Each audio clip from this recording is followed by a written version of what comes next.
6월 21일 네. 최혜병 특검을 위한 입법 청문회. 예. 네. 자, 지금 그것 때문에 말이죠. 예. 지금 자꾸 제보가 들어오고 새로운 뉴스가 막 나오잖아요. 예. 도대체 뭐 때문에 거기에 전력 투구를 했을까 대통령께서. 근데 로비설도 있잖아요. 글쎄, 그러니까 누가 로비를 했다 뭐 이런 것도 있잖아요. 그것도 있는데 배우가 있어요. 그렇기 때문에 저렇게 하죠. 대통령이 하시지.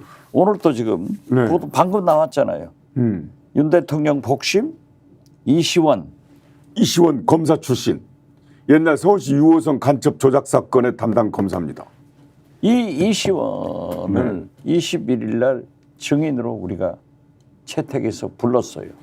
그런데 이분이 네네. 최상병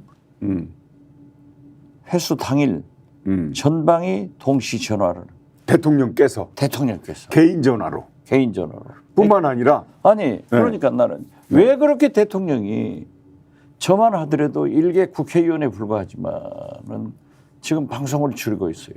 네네. 하루에 3번, 5번을 하고 나니까 우선 국회에서 활동이 안 돼요. 네네. 그렇기 때문에 과감하게 줄여서 하루에 하나, 둘 정도 줄여가는데 저보다 더 바쁘실 대통령께서 일개 사단장 보호하기 위해서 별 2짜리 사단장. 대통령 입장에서 볼 때는 저 밑에 잘 보이지 않잖아요. 아니, 제가 비서실장을 하고 네. 청와대 수석을 했잖아요. 네. 사단장 같은 것은 보이지도 않잖아요. 보이지 않는다 하면은 하늘에 떠 있다면 보이죠. 아니, 별 2개. 글쎄요. 그건 아니에요. 그런데 왜 이 사람을 보호하려고 이시우 뿐만 아니라 임기훈 당시에 대통령실 국가안보실 국방비서관이에요. 예, 국방비서 이 사람한테도 개인 전화를 했다는 거예요. 또 전방 국방차관도 했어요. 신범 신재범 아니요. 신범철 신범철. 국회의원 나와서 떨어졌죠. 네, 저하고 잘 알아요. 잘 알면 뭐 합니까? 아니 물어보죠. 신범철. 네, 저도 알아요. 한 달에 건너서. 그렇죠.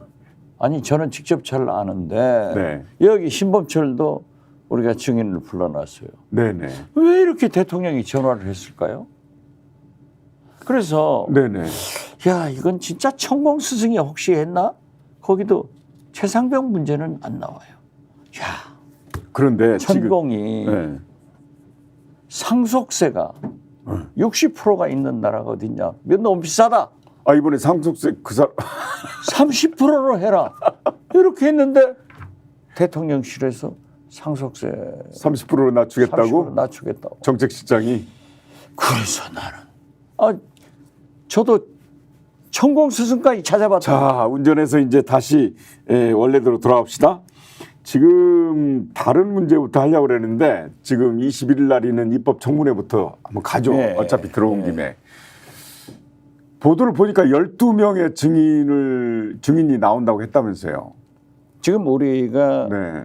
채택을 했기 때문에 전달이 됐죠. 네네. 그런데 정청래 네네. 우리 법사위원장의 법사위 보고에 의하면은 박성재 법무부 장관 그리고 이 신원식 국방부 장관. 국방장관은 안 나온 것 같다. 그런데 국방장관은 이미 5월 달에 방산 수출을 위해서 외교부에서 출장 절차를 다 밟아놨대요. 타당한 이유가 있다 이런 그렇죠. 얘기죠. 그렇기 때문에 국방차관이 나온다. 네네. 그리고는 다 나오는 것으로 알고 있어요. 그러면 박성재 법무장관은 안 나온다면 안 나오면은 벌칙 있잖아요. 동행명령을 발부해서 네. 잡으러 가는 거예요. 쉽게 말해서. 잡으러 그 가실 직원이. 겁니까? 저는 그래서 네. 우리 정청래 법사위원장이 당신이 직접 가겠다. 네네. 그러면서 저한테도 같이 가자고 그래서 제가 네. 거기까지는 네. 좀 거시기 하고 네. 우리 박균택 네네. 변호사 출신. 네. 고검장 출신 네네. 우리 광주 국회의원 차분하고 그리고 그렇더라고요. 논리적으로. 이성윤 서울중앙지검장 중앙지검장 출신. 서울고검장 전주 출신 이성윤 의원. 윤석열 대통령한테 핍박당한. 그렇죠. 그렇기 네. 때문에 이 검사 출신들을 데리고 가라 네. 하고 했는데 누가 갈지는 모르지만은 아니 근데 우리 현장에 진짜- 없으면 어떡해요? 예? 현장에 없으면 어떡해요? 그러니까 찾아가는 거죠. 그거 벌칙이 세던데요. 됐어요. 제가 알고 10년 이하의 징역? 1년 이상 10년 이하의 징역. 징역에다가 3천만 원 이하의 벌금인가 뭐 이러던데 안 나올 수 없겠죠. 나와야죠. 아니 그러니까 국민이 합법적인 입법 청문회를 위해서 증인으로 채택돼서 부르는데 네네. 안 나오면 안 되죠. 그렇죠. 그런데 근데 말이죠.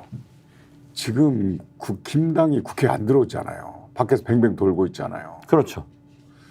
혹시 이제 입법 청문회를 하면 증인들이 다 나와야 되잖아요. 예. 다 나오면은 아마도 제가 그림을 미리 상상해 보면 법사위원회 위원들께서 팀워크를 짜가지고 대진 신문도 하고 막 그러지 않겠어요? 당연하죠. 네, 그런데 우리는 지금 네. 민주당, 조국혁신당 이 법사위원들이 보좌관들도 만나고 네네 또 내일 또 회의하고 아이 이놈의 팀을 아니, 짭니까? 국민의힘 국회의원들이 안 들어오니까 네. 우리가 바빠요. 아니 박 그래서 내가 실장님 방송도 나가야 출연료도 받고 하는데 아니, 다 취소한다니까. 박 실장님께서 지난번 법사위 활동에 정말 맹활약을 하셔가지고 온갖 언론에 나오길래 제가 그랬어요. 집에서 돌아온 장고. 아니, 저도 돌아온 장고. 이 네. 소위 현안 보고 받았거든요. 네네. 그런데 이제 맨 나중에 제가 질문을 했는데 네. 이 공수처장이나 음. 감사원 사무총장, 사무총장. 이 참 한심해서 네네. 아니 제가 도저히 네. 화를 못 참겠더라고. 그래서 좀 직설적으로 했더니 그게 유튜브에 퍼져가지고 막 거의 100회만 막 이상 봤을 거예요 지금. 네네. 그래가지고 아니 여러 곳에서 많이 칭찬을 해요. 야 진짜 옛날 가락이 다시 나왔다. 네. 박남매 시절에. 근데 지금 우리 근데 박영선은 가버리고 나 혼자. 그런데 이제 생각해 보십시오. 이제 가만히 생각해 보니까 그 12명의 증인이 네. 무슨 말을 할 줄 모르잖아요. 모르죠. 거기서 대질 신문을 하다 보면 터져버린단 말이죠. 진실이 나올 수도 있잖아요. 그런데 그거를 방탄을 해줄 국힘당의 법사위원들이 있다면 제동이 좀 걸릴 것 아닙니까? 당연하죠. 그래서 국힘당이 그 청문회는 들어오는 것 아닙니까? 아니 그래서 네네. 안 들어오니까 좋죠. 아니 들어올 것 같은데요? 아니 안 들어올 거예요. 12명의 증인이 그렇게 2명의 장관 빼놓고는 다 증인 부르는 대로 다 온다고 하는 걸 보도를 보고 내가 그런 생각을 했어요. 아, 이 국힘당이 나와서 방어 전략 쓰지 않을까 하는 생각이 얼른 들더라고요. 지난번 네. 현안 질의 때도 우리 당 민주당 법사위원들이 잘해요. 아, 잘하더라고요. 저도 깜짝 놀랐어요. 네. 우리 초선 의원들이 물론 고검장 뭐 검사장 출신들이고 하지만은 다 잘하더라고요.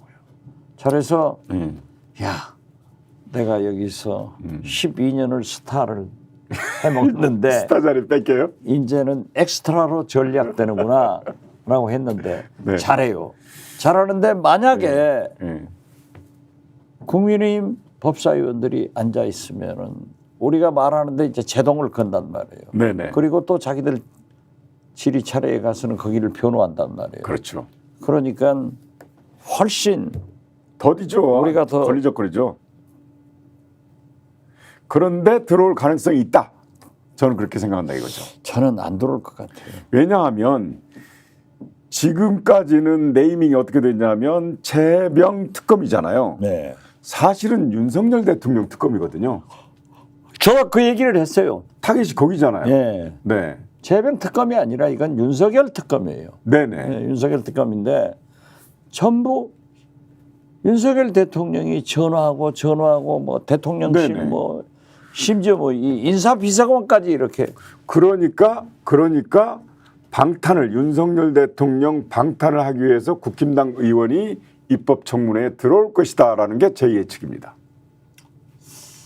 들으면 좋죠. 그러면 국회가 정상화되는 거예요. 네. 그래서 이제 오늘 뉴스도 보면서 국힘당이 다급해졌다. 뭔가 명분을 찾으려고 하는구나 하는 뉴스가 있었던 게 뭐냐면 다른 분들은 이상하게 해석하던데 추경호 원내대표가 민주당한테 이런 제안을 했어요. 1년씩 법사위원장하고 운영위원장을 번갈아서 하자. 물론 민주당에서 박찬대 대표가 이런 제안에 거부를 했지만 그 국회법에 맞지 않는 거거든요. 그거는. 저는요. 없었고. 그걸 받고 제 개인 의견으로 MBC 뉴스회전에 가서 인터뷰를 하면서 이현주 앵커한테 그 얘기를 했어요. 네. 1년씩 하자. 그 대신 조건. 우리 1년간 네. 윤석열 대통령이 개혁입법이나 특검에 대해서 거부권 행사를 전혀 하지 않는다는 조건이면은 우리 1년 하고 다음에 1년 하자. 그러면 국힘당에서 민주당에서 마르고 달 들어가시오 그럴 텐데요. 그런데 그걸 내가 개인 의견이라고 얘기하자마자 네. 속보가 들어와서 네. 박찬대 대표가 안 해 했다는 거예요. 그게 그래서 추경호 원내대표가 지금 다급해졌다. 21일 날이면 내일 모레잖아요. 오늘 19일이니까. 그러면 단 이틀 남았는데 그때 입법청문회에서 12명의 증인 입에서 무슨 얘기가 나올지 모르니 국힘당 국회의원들이 법사위원회라도 들어가야 되겠다. 그렇다면은 이런 제의를 통해서 명분을 축적해보는 게 어떻겠느냐 하는 차원에서 제안을 하지 않았을까라고 저는 혼자 생각합니다. 저는 어떻게 됐든지 법사위에 우리가 입법청문회가 다소 네. 미진하더라도 국힘당 의원이 들어온다 네. 하는 것은 대단히 좋은 일이다. 정상화되는 과정이니까. 그렇죠. 예. 네네. 자, 그런데 이게 이제 입법청문회가 일단은 법사위원회에서부터 하잖아요. 그러니까 운영위원회에 조국혁신당의 신장식 의원이 있어요. 예, 그렇죠. 신장식 의원이 뭘 소리 나는 뭘 얘기를 했냐면 김건희 종합 입법청문회를 하자. 무슨 얘기냐면 예. 국민권익위원회에서 이번에 그렇게 결정을 했잖아요. 아무것도 안 하고 종결 처리해버렸잖아요. 아무것도 조사하지도 않고. 권익. 네. 자, 그런데 대통령실에서 얘기하기를 그 명품백을 비롯해서 그것은 외국인이 준 거기 때문에 국가기록물로 보관하고 있다. 그러면 그리고 권익위원회에서는 외국인이기 때문에 조사할 수 없어서 무혐의다. 그랬다. 자, 그러면 명품백만 줬냐? 선물로 샤넬 향수도 주고 화장품도 주고 양주도 줬다. 가서 입법청문회 하면 현장 조사를 할 수 있다면서요. 그렇죠. 가서 조사하자. 그리고 김건희 여사를 증인으로 부르자. 이런 제안을 했어요. 그러니까 뭐 그냥 부승찬 의원도 그 운영위원회에 있더라고요. 거기서 관저 이전이 있었잖아요. 대통령실 이전과 관련된 그것도 조사해야 된다. 이런 얘기까지 나왔어요. 저는 아무리 생각해도 윤석열 대통령이 뭐 하시는 대통령이에요. 스픽스는 말하는 언론입니다. 대세는 유튜브, 그중에서 스픽스. 좋아요, 댓글, 구독, 알림 설정. 여러분이 저희를 사랑해 주시고 우리가 여러분을 사랑하는 4가지 방법입니다.